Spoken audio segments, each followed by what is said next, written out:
Welcome to this edition of the ILO's Future of Work podcast. I am Jackie Bichit-Pomgate.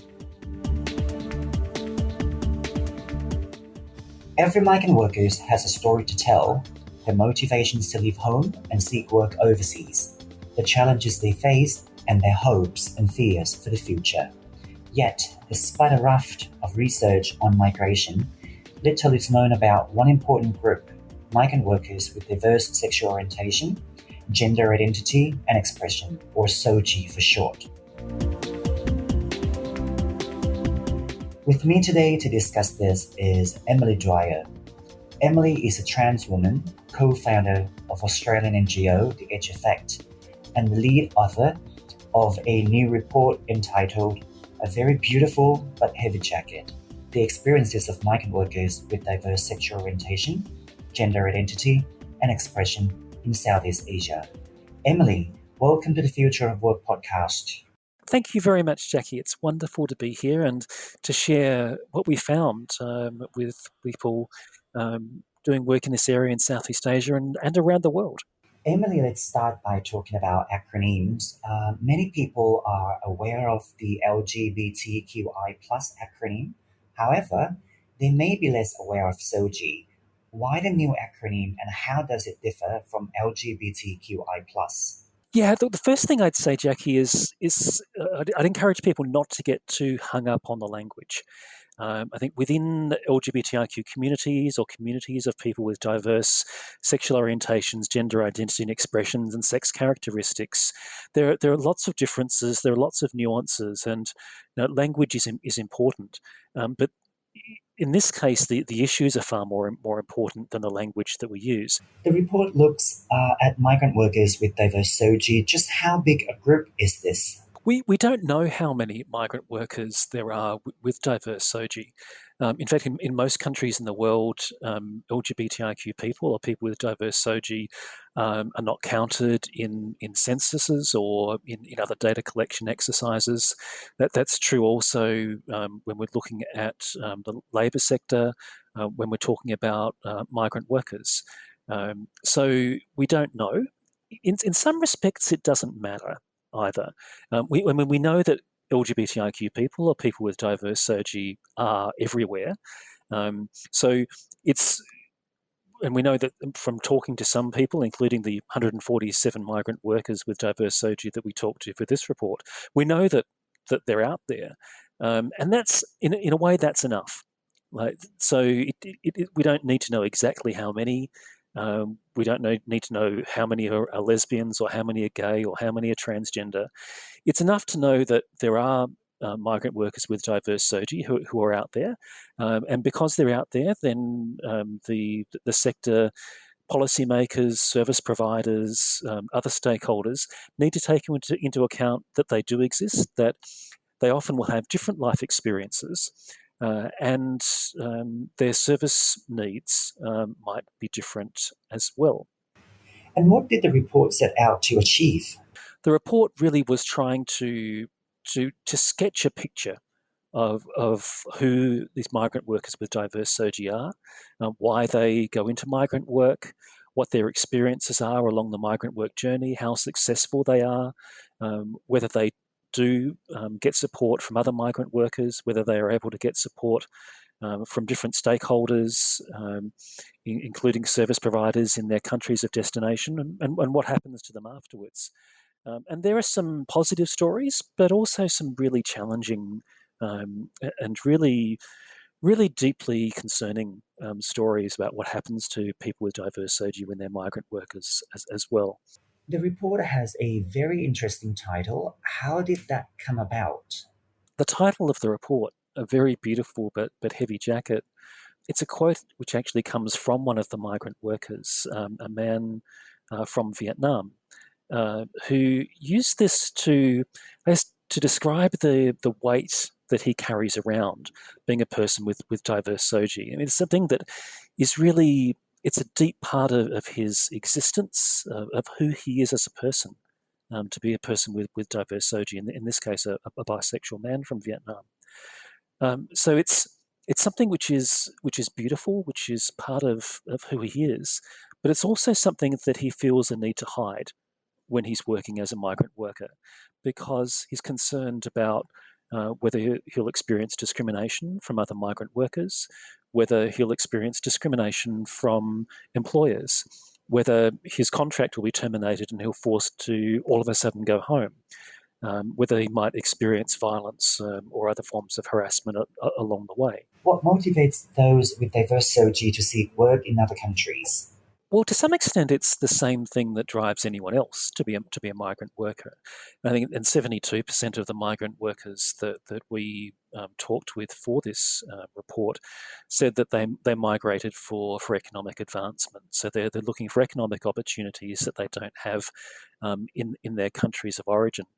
But I think you need to sort of take a step back and unpack that and say, well, why don't they have the economic opportunities that they hope for in their countries of origin? And LGBTIQ people with diverse SOGIE, face lots and lots of discrimination and challenges in all aspects of their life. So it might be very difficult to get a job as an LGBTI person or a person with diverse SOGIE. You might not have the same opportunities for advancement in the workplace as people who are not people with diverse SOGIE or who are not LGBTI.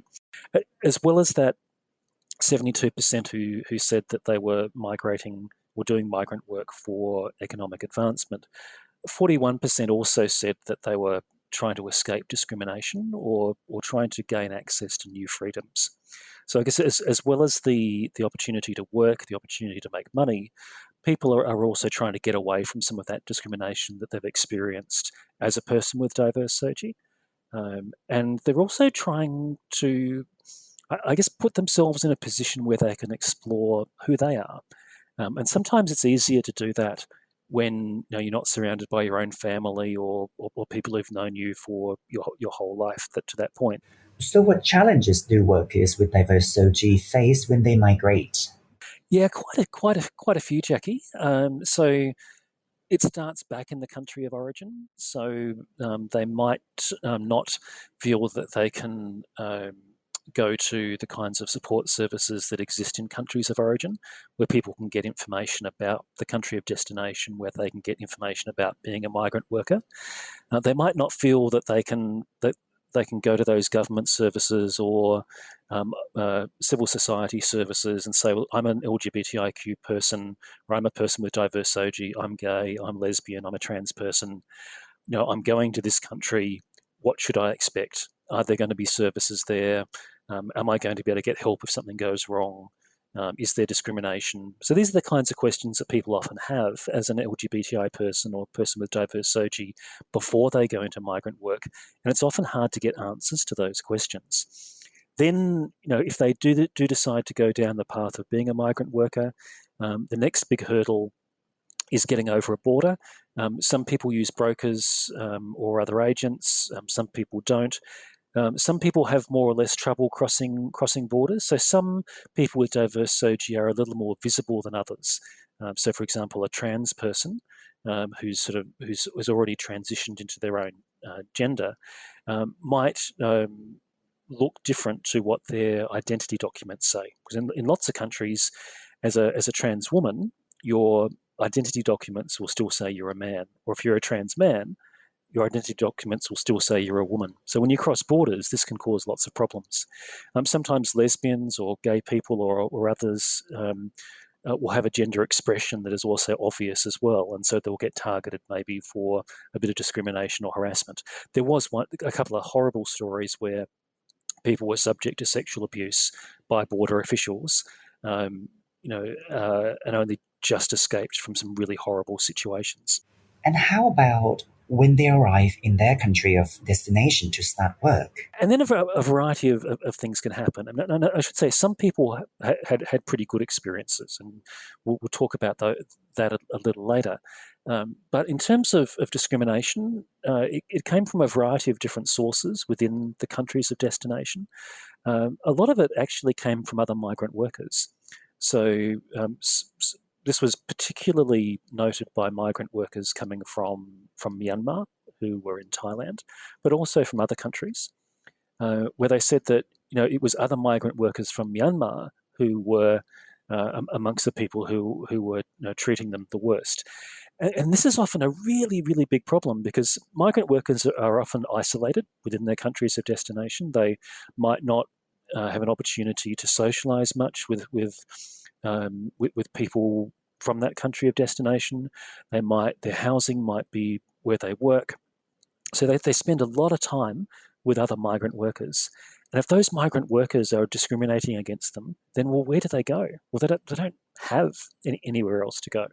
So it can be a dangerous and very isolating kind of experience. It also means that when there are service providers, government organisations or civil society organisations or other stakeholders in the labour movement who are providing support, often they don't feel like it's safe to use that support because they know that there'll be other migrant workers there, and again they might face discrimination. So that's a big part of it. Another part of it is discrimination from government authorities, and that can be people who work in government departments who are responsible for, visas and permits of different kinds. There's a lot of fear of police and people in policing roles, especially for migrant workers with diverse SOGIE who may not be documented. So some migrant workers travel with formal documentation and approvals and visas and contracts and so forth. Others cross borders and hope that they will work something out when they get to their country of destination, and they're particularly vulnerable. So if you add being an undocumented migrant worker plus being a person with diverse SOGIE, that can create a situation where there's a lot of potential for discrimination and violence. And migrant workers are often scared that if they interact with police, that they'll get found out, they might get discriminated against, they might lose their access to work in that country. Are there any specific sectors that workers with diverse SOGIE gravitate towards? And I should say that the people with diverse SOGIE as migrant workers went to all kinds of different sectors, some to agriculture, some to manufacturing, some to services, some to adult entertainment, and food and beverage, all kinds of different sectors. In some sectors more than others, there's probably experiences of discrimination. So migrant workers with diverse SOGIE who went into domestic work, for example, were often isolated. Maybe they were living in the place where they were working as a domestic worker, and so particularly vulnerable to discrimination and exploitation. Some people who worked in adult entertainment or the bar scene and things like that also found discrimination from employers and clients, customers of those services as well from time to time. So there's a lot going on there, a lot for people to navigate.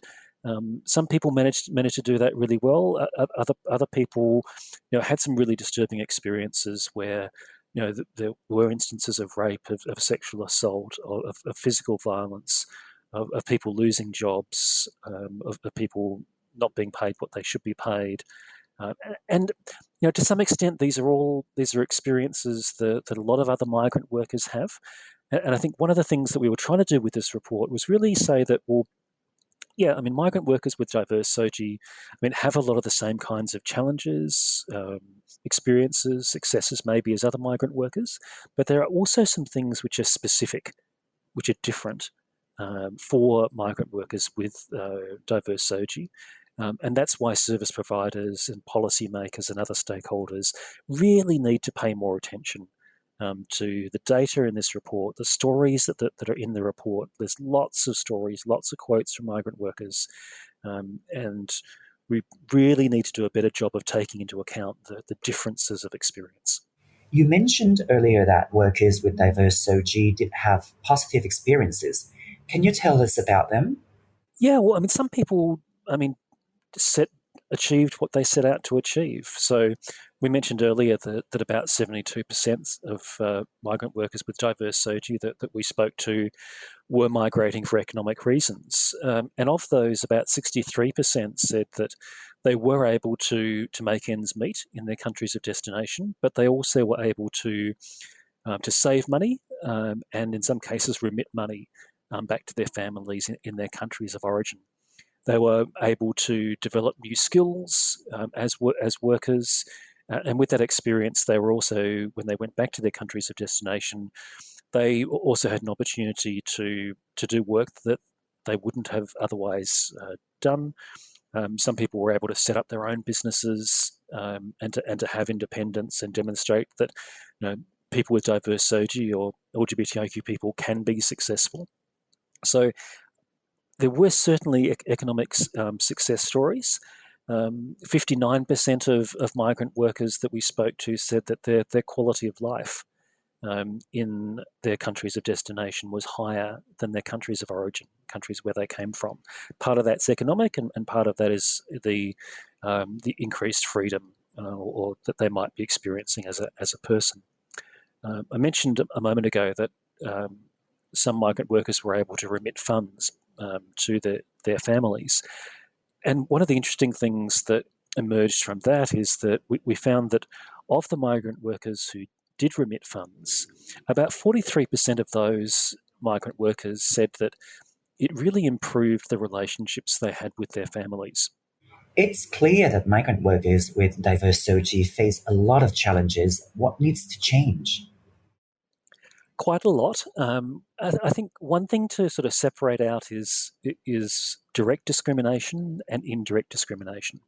So when we talk about direct discrimination, we're talking about people who actively discriminated against people with diverse SOGIE or LGBTI people, who have views that LGBTI people or people with diverse SOGIE are wrong, are sick, shouldn't exist, are confused, immoral, anti-religious, and treat them badly, say things to them, actively hold them back, punish them, enact violence upon them, and so forth.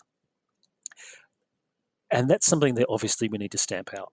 That's just not acceptable in the world of work or in any other aspects of people's lives.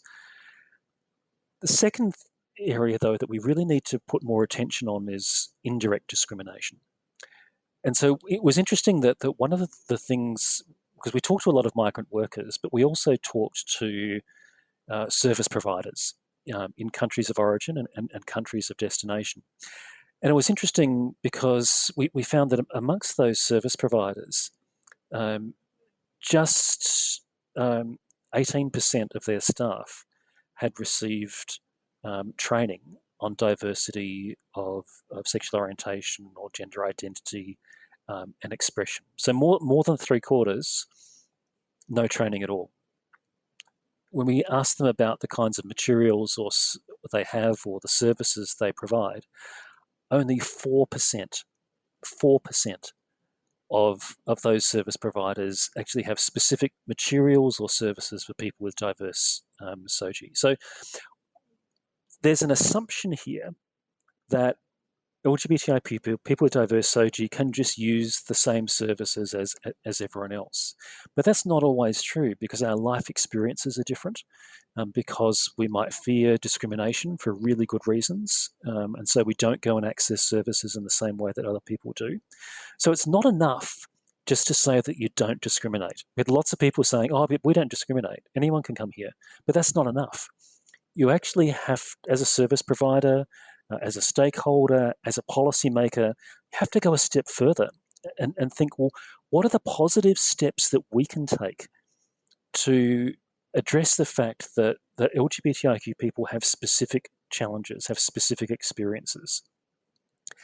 And doing that requires a lot more research. It requires organisations to understand these issues. It requires funding to be put into addressing these issues. So there's lots of different things that need to change. It's not just one thing. Partly it's about dealing with direct discrimination, but partly it's about this big area of work where we need more policy, we need more funding, we need more services that are actually responsive to the actual needs of LGBTIQ people, and that actually that really involve those migrant workers with diverse SOGIE in the development of these resources. That's a great note to finish on. Emily, thank you very much for joining us today. It's been great talking to you. If you want to find out more about the study, A Very Beautiful but Heavy Jacket, the experiences of migrant workers with diverse sexual orientation, gender identities and expressions in Southeast Asia, you can find a link on the webpage of this podcast on the ILO website. Join us again soon for another edition of the ILO's Future of Work podcast. I am Jackie, pitching from Gate. Thank you for listening.